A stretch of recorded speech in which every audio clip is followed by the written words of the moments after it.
Let's bring in Zach Jackson, who covers the Browns and the NFL for The Athletic. Why make this decision now, Zach? Why is Baker not playing next week? Why did he play last week? Well, the simple answer is the Browns are eliminated. And by the time they were officially eliminated, Dan, he had already put in the week of preparation. Okay. But, what's most notable from that conversation is he said, I'm going to talk to my agents, I'm going to talk to my family before we officially decide. He did not say, I'm going to talk to the coach, I'm not going to talk to the Browns. So it feels like it's Browns' dysfunction season again. There's an incredible level of disappointment.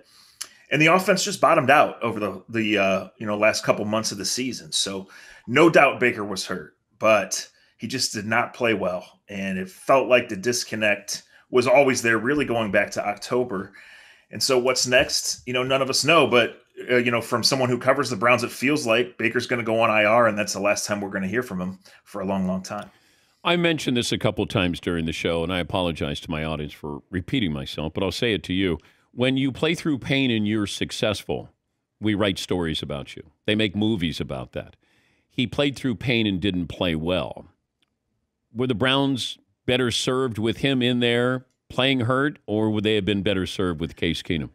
There were times going back to the middle part of the season where I wrote, there's no way that they're playing the best quarterback. Like, he's in such pain and he's playing so poorly that he's not giving them the best chance. So we come to December, they have their bye week.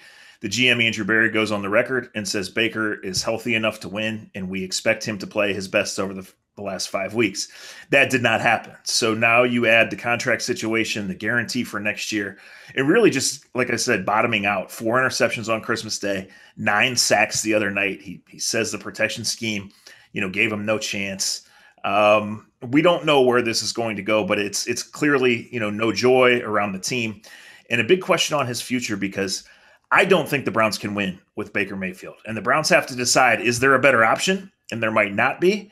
And what do you do? How much do you weigh the injury in deciding, can you bring him back next year to a roster that's really good? And the defense was lights out over the past 5 or 6 games. Explain his contract, if you can.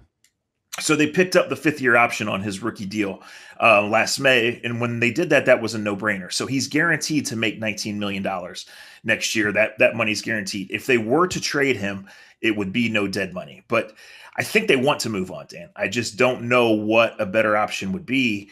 Free agency doesn't, provide a great one. If you wanted to, say, go the Mariota or Mitch Trubisky route, could Baker coexist with those guys? And then realistically, could you go make a trade for Russell Wilson, for Deshaun Watson, for Derek Carr? No one knows right now. And if those guys do get traded, the Browns certainly aren't going to be the only suitor. I like what the Browns have. I mean, they have the nucleus here to be a great team. And a lot of people had high expectations for this team. And it's not just on Baker. I don't know if you got to see the Manning cast, Zach, but the Mannings in real time were really calling out Kevin Stefanski and Baker Mayfield with what's the game plan here, the formation here. You got a guy with a banged-up shoulder. T.J. Watt is running wild here. They were pretty critical of the Browns. Is Stefanski facing this criticism locally? Yeah, he is. That's not the only game that we sat in the press box or sat where we sat and said the same thing, right? I mean, they haven't had the full complement of running backs. When they've had Chubb and Hunt together, they've averaged 28 points a game. Otherwise, they've struggled to get over 14. So, but yeah, were they too pass happy? Yes. Is this all on Baker? No.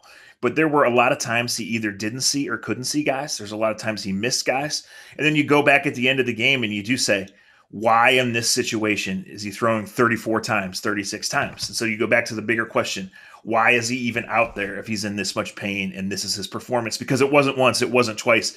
It was multiple times where he played some of the worst games an NFL quarterback could play.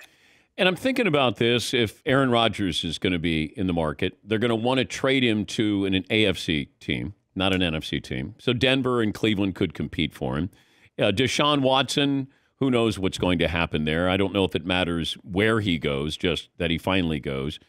I don't know if you look at the draft, if you could have a gap year. I don't know. It just feels like there's uncertainty there with Baker Mayfield, and it feels like he's calling a lot more shots than he should be calling, given his position. Is that a fair assessment?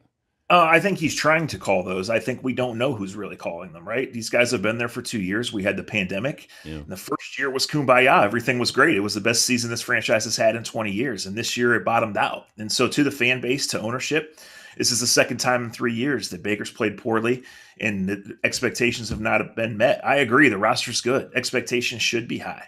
So, what happens is I think they pursue a trade. But, if you can't get one of those top guys that you mentioned, then you probably can't.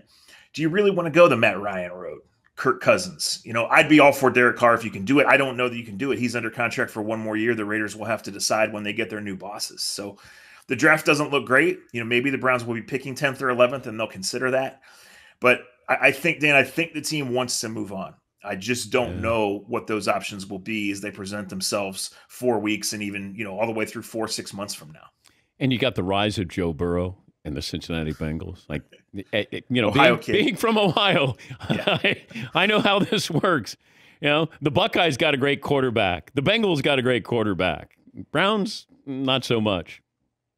Yeah, and it's like a year from now, if Bryce Young, CJ Stroud, who you just mentioned, like the Browns aren't going to be in position to be picking a top 5 quarterback, right? So they're built to win now, and that's the urgency. I do think, like I said, that I do think they will go after a quarterback, but I can't say with any level of certainty, and I don't think they can either right now.